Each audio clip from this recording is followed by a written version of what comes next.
Hi everyone, welcome to today's class. Today we're going to continue the ALM Unit 5. Okay, the topic is interest rates. Okay, so what it means, it is a credit is borrowed money, and many small firms depends on a credit, such as a bank loans, overdrafts to help the finance and their business activities. Excuse me. So interest is the reward for lending, the cost of borrowing. So the interest rate is the percentage rate charged on the loan paid or savings. So for example, an annual interest rate 5% means the 5 rupees is paid in interest for every 100 rupees saved or borrowed. Okay.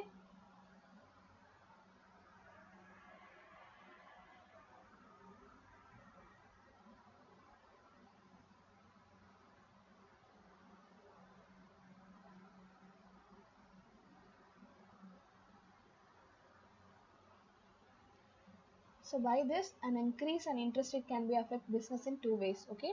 What are the two ways? Is the first one, customer with the debts. So what it means, they have a less income to spend because they are paying more interest to the lenders. So sales fall as a result. And then second one is firms with overdraft will have a higher cost because they must now pay more interest. Okay, the firms with overdrafts. The first one is customers with the debts, the one who have a less income to spend because they are paying a more interest to the lenders, so that the sales will fall as a result. So second one is firms with the overdraft means they have a higher cost because they must now pay more interest. And the next one is the effect of business rates on a business. So by this, the impact of a change in interest rate varies from business to business. So the firm that make luxury goods are hit hardest when the interest rate rise. So this is because most of the customers cut back on non-essential when their incomes fall as a result of interest rates. So by this, the effect of interest rate on a business means no matter how well your business function is, so it depends on the economic environment to be a healthy prosperous. So by this, economic influences such as interest rate can help your company or hold it back. So once you understand the context of a running business, you can adjust to interest rate moves to protect yourself from negative effects, so and take advantage of the positive ones. So by this, the interest rates can be signal to either expand your business or pull it back. And the next one is the cost of borrowing under this. So when interest rate rise, banks charges more for the business loans. So this means you will need to use more of your earnings to pay interest on your loans. So which decreases your profit. So you might decide not to start new project or expansion during the period of high interest rates. So which hampers the growth of the company. So when interest remains low, business can borrow more readily. So low interest loans can fund business growth and increase profitability because the business can earn enough of the new ventures to pay off the loan interest and have money over for profits. And the next one is customers' ability to pay. So customers have to pay the interest on their personal loans. So the home loan, car loan, higher the interest and less money on in customers' packets. So this can reduce their ability to buy products and services. So business may suffer from a decrease in sales. So by this, when interest rate remain low, the customers have more cash after they pay their loan payments. So and they can spend their cash with the business. So this principle applies whether your customers are a public or a business. Both have to pay interest on their loans. So the lower the interest, the more they can buy. And the next one is boosting business investments. So this business can invest their excess cash in interest bearing accounts to make more money. So during the period of high interest rate, the business earn more from these investments. So when rates are low, businesses may have more likely to use their cash for new equipments, plant improvements. So while this can be good for equipment sellers and contribution firms, so bank lose out. So by this, the banks may make their money from providing loans when they don't get business investments to boost their assets. So they can't make much money because they have less to loan out. And the next one, too low, too long. So which means the interest rate bank charges are their income after expenses. So when bank doesn't see an opportunity to make reasonable high interest rate on their money means they become less likely to take a risk on a loan. So potentially that might mean you will have trouble borrowing money from a startup and expansion the expenses. So this business can slow down to crawl because there is no way to fund innovations. So in addition, short-term loans to cover cash flow problems can be hard to come by. So this could cause business to be unable to deliver goods and services to their customers because they don't have the cash to continue the operating. Okay. Then how do interest rates affects business? So what it means an interest rate is based on the amount of money a lender, such as a bank, lends to a borrower. So in most instances, the interest rate is calculated as an annual percentage, which is based on outstanding loan. So many aspects of US economy, okay, are judged based on the prevailing interest rates. If you are a business owner, you must understand the major ways in the interest rate, so which will affect and influence how your company operates. So by this, how are business affected by the interest rates? So an increase or interest rate can affect the business in two ways. The first one is customers with the debts who have less income to spend because they are paying the more interest to lenders. We already seen in that. So sales falls as a result. So firms with overdrafts will have higher costs because of the they must now pay the interest. Okay. The next one, high interest rate lower consumer incomes, so which means when interest rate rise, consumers will debts are going to have to pay more so interest to the lenders. So this typically has a negative effect on their spending habit because the more money they have to pay to keep their loans current, the less disposable income they will have to spend on products and services. If you own a business that deals in a luxury product and services, you may be hit harder by the rise in interest rates than a company providing basic staples, because luxury items are usually the first thing. So consumers eliminate when they have a less disposable income. So high interest rates makes it difficult for a business to obtain a loans. Nearly every small business has a outstanding loans. So when interest rate rise, those loans become more expensive. So typically these are long term debts. So that are going to take years for you to pay off.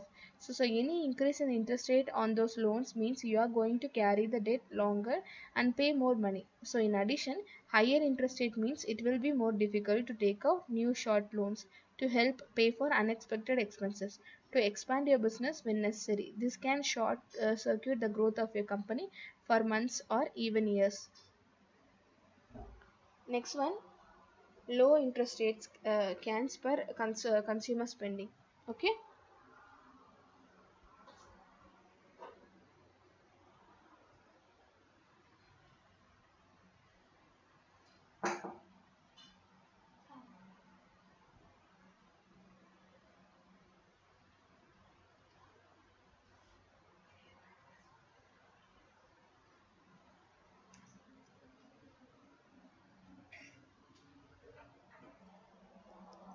I'm sorry for the interruption. So when interest rates are low, consumers tend to borrow more money and they put that money back into the economy by spending more on our products and services. So this lowered interest rate means the cost of paying back a loan is less than it used to be, and then the savings people gain creates more disposable incomes. So for the past few years in the US, low interest rates have helped homeowners refinance their mortgages. So by this to more beneficial rates, this allows them to pay less month for their home loan, freeing up money to buy more products and services from a local businesses. So which okay.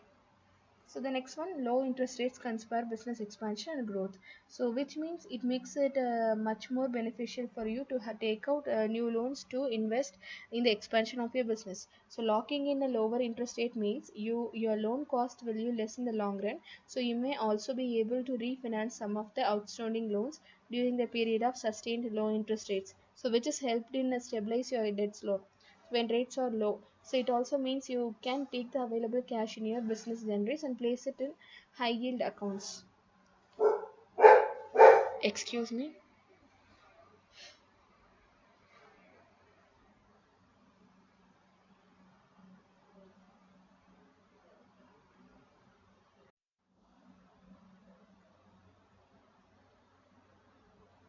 And the next one is how to mitigate interest rate risk. How to mitigate mean how to reduce. So interest rates govern how much of a premium borrowers pay the lenders for access to the capital.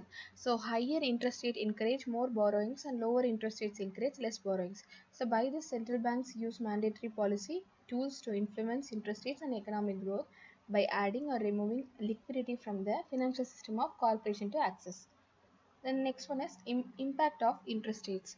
So the interest rates impact the economy by adding or removing liquidity from the financial system, thereby encouraging or discouraging economic growth. So often, at times, central banks will lower interest rates to encourage more borrowings to the fuel growth. So and this to raise the environment interest rates to discourage more borrowings when they feel the economy is a risk at a overheating. So by this, these dynamics can have a big impact on a national stock market. Therefore, international investors, for example, low interest rates are often correlated with an increasing stock markets. On the other hand, low interest rates encourage public companies to borrow more, reinvest in growth. So by this interest rate can encourage investors themselves to borrow more on margin to buy stocks. Of course, these dynamics are not absolute by any means. So this Japan's economy underwent so-called lost decade. So which is despite having very low interest rate because the companies were not comfortable borrowing the money despite of a low interest rates. So by these companies were already struggling with the high debt burdens, so making them reluctant to take on more debt or grow their way out of the problem. So by this, the advent of quantitative easing, okay, this is other unconventional monetary policies, so which have made interest rate manipulation less effective as a monetary policy tool. So when rates are already near zero, while some countries have pursued negative interest rates, so these policies have not been an effective as other monetary policy options. They have been deployed since 2008 financial crisis. On the other hand, the threat of rising interest rate has demonstrated the potential to significantly move the markets. Their so-called taper tantrum, so which has prompted a sharp increase in the treasury yields after the Federal Reserve announced plans to reduce its asset purchases. So by this, the chart below breaks down the risk behind the interest rates. So by this illustrating the relationship between the interest rate and asset prices. And the next one is removal of interest rate. How will they remove? So based on this, the international investors have many different tools at their disposal to reduce mitigate interest rate. Or by charging from forward contracts to the shifting bond portfolios to take advantage of the trends. While some of these processes are best suitable for institutional investors, individual investors have many options at their disposal to help mitigate the same risk on the smaller scales.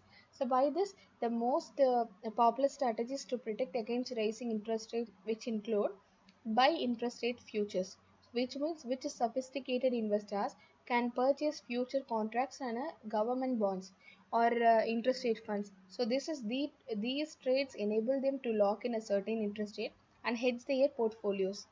Sell long-term bonds, so which is many individual investors hedge against rising interest rate by selling bonds, which tend to see their prices fall as yield rise, particularly in bonds with the long maturities and low coupon rates. And next one is buy floating rates or a high yield, okay, bonds. So which means this many individual investors hedge against rates by transitioning their bond portfolio. Okay, so this is from the long term short term bonds like high yield bonds to floating rate bonds. And the next one is the transfer pricing. Before that, okay, next one is the transfer pricing. So under this, there were some methods and techniques of transfer pricing. So by this, before continue, it's important to understand the main purpose of a transfer pricing. The method is to examine arm's length nature of control transaction. So if these terms do not ring a bell, we advise you first read out what is transfer pricing. Okay, so next one, what the pricing methods are to be. So these are known as the good things that transfer pricing is the most the principle and practices are quite similar all around the world. The OECD transfer pricing guidelines, these guidelines provide five common transfer pricing methods, so which are accepted by nearly all tax authorities. So the five transfer pricing methods are divided in transaction method, this transactional profit method, and this is the first one, traditional transaction methods. So which it means it measures teams conditions for a actual transaction between independent enterprises and compares these with those of the control transaction. So by this, the comparison can be made on the basis of direct measures, such as the price of transactions, but also basis of indirect measures, such as gross margin realized on a particular transactions. And the next one is this transaction profit methods. So this methods doesn't measure the terms and conditions of the actual transaction. In fact, these methods measure the net operating profits which realized from controlled transaction and compare that profit level to the profit level realized by independent enterprises. So that are engaged in a comparable transactions. So by this, this transactional profit methods less price than the traditional transaction methods. So but much more often much more often traditional transactions methods, but much more often applied. So the reason is that application of the traditional transaction method which is preferred require detailed information. In practice, this information is not easy to find. So by this, the first one is traditional transaction method, only rely on actual transactions. The second one is traditional profits method, rely on profit levels. Okay, these are two. So based on this, the five transfer pricing methods based on this as mentioned above. Okay.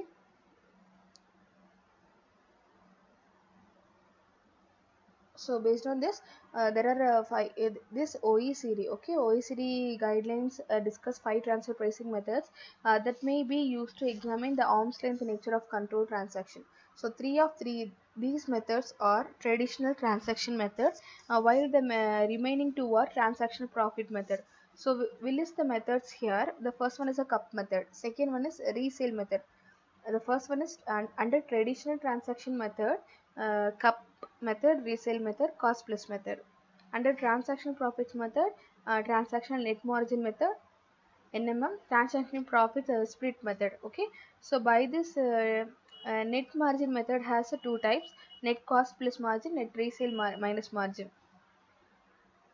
And for profit split it has a two types: contribution analysis, residual analysis. Okay, so by this the transfer pricing, the cup method means it is compared the terms and condition which includes the price of a controlled transaction of those third party transaction. So there are two kinds of third party transaction. The first one is a transaction between a taxpayer and independent enterprises. Second one is transaction between two independent enterprises. So if it is transaction between taxpayer and independent enterprise means it is an internal cup. If it is in two independent enterprise means it is an external cup.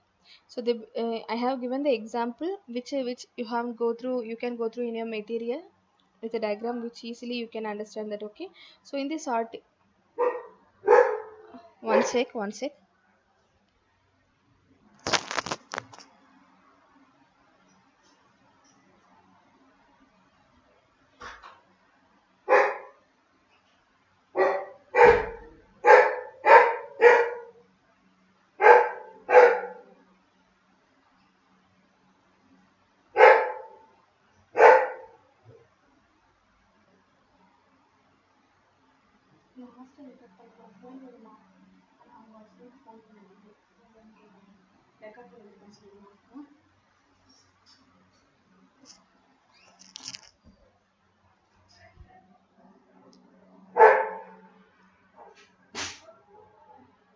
So this cup method means it is mainly transaction between the taxpayer and independent enterprises. Secondly, this transaction between two independent enterprises, which is external cup. So in this article, this method with the example, we look at the details of the transfer pricing method, provide calculation example, and indicate when this method should be used. And then second one is sorry for the text I have shown in the video now. Okay, then second one is a resale price method, so which means this price method is also called resale minus method. Okay, this resale price method also known as resale minus method as starting a position. So it takes the price at which an associated enterprise sells a product to a third party. So this is the price is called a resale price. So then the resale price is reduced with a gross margin. The resale price margin determined by the comparison gross margin in a comparable uncontrolled transactions. So after this, the cost associated with the purchase of the product, like a custom duties, are deducted. So when is left can be regarded as an arm's length price for the control transaction between associated enterprises. So I have given the image. You can go through the examples. So based on this, the third one is transactional pricing method means a cost plus method. Okay, so by this cost plus method compares the gross profit to the cost of the sales. So this is the first step is to determine the cost incurred by the suppliers in a controlled transaction for products transferred to an associated purchases. So secondly, an appropriate markup has to be added to this cost. So to make an appropriate profit in light of the function performed, after adding this the market based markup to the cost, a price can be considered at arm's length.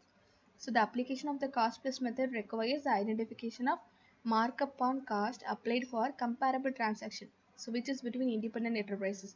An arm's length markup can be determined based on the markup applied, which is comparable transaction among independent enterprises. So you can go through the example. Okay, so shareholders to associate distributor and manufacturer. So manufacturing goods it's go to the distributor, and the price cost plus markup will go to the manufacturers. Okay, by the third party distributor to third party manufacturers. And this is the fourth one is transactional net margin method. So transactional net margin method means with this method you can determine the net profit of a control transaction of a associated enterprises which is tested the party. So then this net profit is then compared to the net profit realized by a comparable uncontrolled transaction of the independent enterprises. As opposed to other transfer price models, this is requires transaction to be broadly similar to qualify as comparable. So this in this context means that the comparative transaction does not have the exactly like the control transaction, which increase the amount of situation where the TNMM can be used. So a comparable uncontrolled transactions, which can be between an associated enterprise and an independent enterprise. So internal and external, okay, which can be two independent enterprise. As by this, look at the example. So okay, you can go to the example. If any doubts, please ask me. So the control transaction by transfer price, which is uncontrolled transaction by internal comparable. So which calculates the transfer price based on the net profit margin on uncontrolled transactions, internal, external. Okay. And the next fifth one is profit split method. So by this the profit split method means which associated enterprise sometimes engage in transactions that are very interrelated. So therefore they cannot be examined on a separate basis. For these types transactions, which is associated enterprises normally agree to split the profits. So this profit split method examines the terms and conditions of these types of controlled transaction by determining division of profits, which is independent enterprises would have realized from engaging in those transactions. So in this example, you can go through XYZ, okay, joint venture, and then independent enterprise Y, enterprise B. This is joint venture. In this example, we see two comparable joint ventures. This joint venture is owned by associated enterprise Y and X it has owned. Okay, so they have to, if the profit has to be they have to split the profit to Y and X. The same thing for independent enterprise A and independent enterprise B also. If they get a profit, they need to split that. Okay, so this is the thing. By this asset liability management in banks unit 5 is over. If any doubts, please feel free to text me or a comment below in the in this YouTube link. Okay, and I already sent a question paper which in our group. Okay, so please go through that. If any topic which is not which we didn't cover it, please let me know the details and I'll explain it later. Take care all. Thank you. Please be safe. Stay home.